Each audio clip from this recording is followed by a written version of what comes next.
Praise the Lord. கர்த்தருடைய பரிசுத்த நாமம் மகிமைப்படுவதாக. ஆதியாகமம் 12ஆம் அதிகாரம் 3வது வசனம். Genesis chapter 12:3.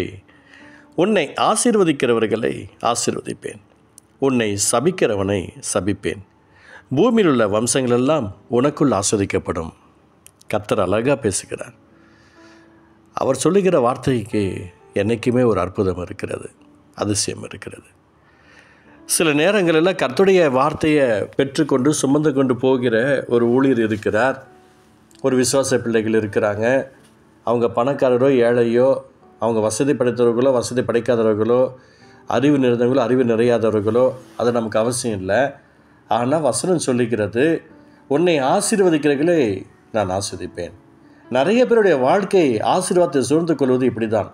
இன்றைய தினத்தில் கூட ஆரம்பத்திலலாம் பார்த்தீங்க அப்படின்னா, முதல்ல நான் ஊழியத்தை ஆரம்பித்த போது எனக்கு வேண்டியவங்க, எனக்கு தெரிஞ்சவங்க, எனக்கு ரொம்ப க்ளோஸாக இருந்தவங்க எல்லாத்தையுமே நான் கூப்பிட்டேன். எனக்கு தயவு செய்து நீங்கள் இங்கே தான் வரணும், நான் நடத்துகிற பெயருக்கு தான் நீங்கள் வரணும், நான் சொல்கிற இடத்துக்கு தான் நீங்கள் வரணும் அப்படின்னு சொல்லி மற்ற சர்ச்சுக்கு போகிறவங்களாக இருக்கட்டும் அவங்களையும் கூப்பிட்டு வச்சு நான் நடத்திக்கிட்டு இருக்கிறேன். ஒரு சண்டே கூட ஒரு ஆள் வரமாட்டாங்க, பாக்கி நாள் ஃபுல்லாக நிறைய பேர் வருவாங்க. அவங்களுக்கெல்லாம் அற்புதம் நடக்கும், அதிசயம் நடக்கும். நடந்துட்டு போட்டோம். யாரால் நடக்குது? இயேசு என்ற நாமத்தை சொல்லுகிறதுனால தான் நடக்கட்டும். ஆனால் வசனம் சொல்லிக்கிறது, அந்த ஊழியக்காரர்கள் கஷ்டப்பட்டு பிரயாசப்பட்டு ஒரு ஆத்மாவை உருவாக்கி அவங்க சபையில் கொண்டு வந்து சேர்த்துருக்குறாங்க.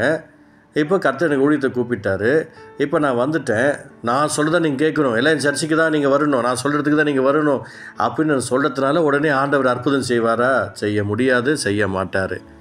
அப்போது இதில் என்ன பண்ணுறது என்று சொல்லி நான் ஆண்டவர் சமத்தில் உட்கார ஆரம்பித்தேன். ஆண்டவரே, ஞாயிற்றுக்கிழமை மட்டும் யாரும் வர மாட்டேங்கிறாங்க, மற்ற நாளெல்லாம் வராங்களா ஆண்டவரே?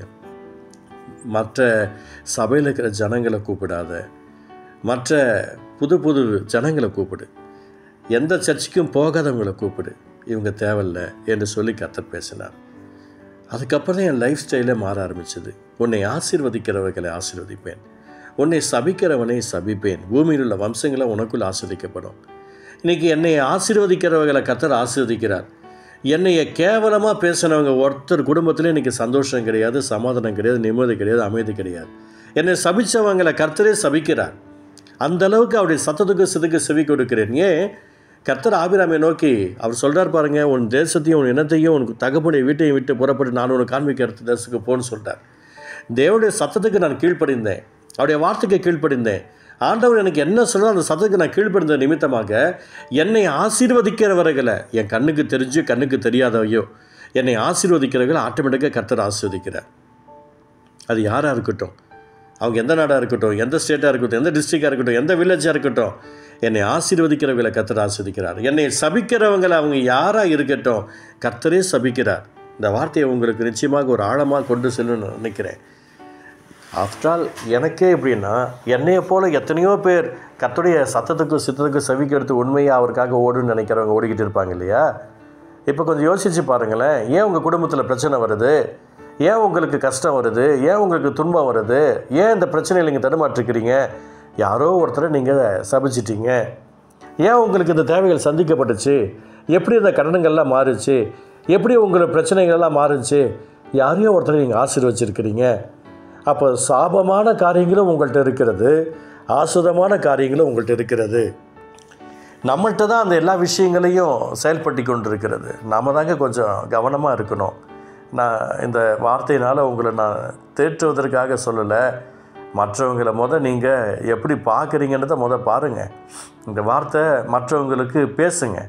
உங்கள் லைஃப்பில் எதனால் ஃபால்ட் வந்துச்சு, நான் இந்த மாதிரி இந்த ஊழியரை சபித்தேன், இந்த விசுவாசி சபித்தேன், இவங்களை நான் கேவலமாக பேசினேன், இவங்க நான் தப்பாக நினச்சேன், என்னையெல்லாம் நிறைய பேர் இடுப்பொலின்னு ஏமாத்துறான் அப்படின்னு சொன்னவங்க எத்தனையோ பேர் எனக்கு தெரியும். எத்தனை பேர் சொன்னாங்களோ அத்தனை பேருக்கும் இன்றைக்கி துடிச்சிட்டு கிடக்கிறாங்க.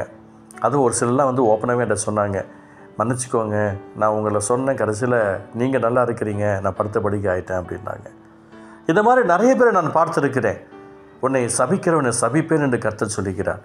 இயேசுவின் நாமத்தில் நான் சொல்லிக்கிறேன், இந்த வார்த்தை நிறைய பேருக்கு போய் சேரட்டும், நிறைய பேருக்கு போய் ரீச் ஆகட்டும். இயேசுவின் நாமத்தில் இதை எல்லாருக்கும் போகட்டும். இந்த வார்த்தையை கேட்கிற ஒவ்வொருத்தருக்குள்ளேயும் ஒரு மனதிருப்புதல் இந்த நாளில் உண்டாகட்டும்.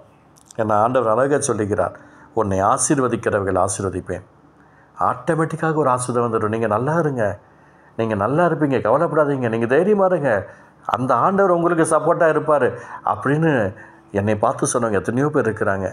அவங்க தேவைகள்லாம் ஆட்டோமேட்டிக்காக சந்திக்கப்பட்டிருக்கு.